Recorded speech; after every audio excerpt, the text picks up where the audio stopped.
దీన్ని ఏంటంటే గర్వం అంటారు. గర్వం, అహంకారం. ఈ అహంకారులు ఎదుటివారిని తక్కువ చేసి చూస్తారు.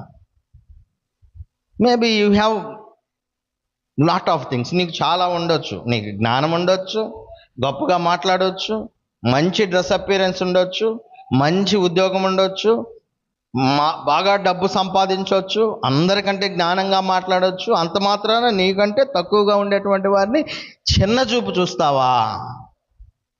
కింద చూస్తావు వాళ్ళని. దీన్నే అహంకార దృష్టి. అహంకార దృష్టి. దేవుడు దీనిని అసహించుకుంటున్నాడు. బైబిల్ చెప్తుంది, నాశనానికి ముందు గర్వం నడుస్తుంది. ఇది ఎన్నిసార్లు చెప్పు. నాశనానికి ముందు గర్వము నడుచును, పడిపోవటానికి ముందు అహంకారమైన మనసు నడుస్తుంది. నువ్వు పడిపోతున్నా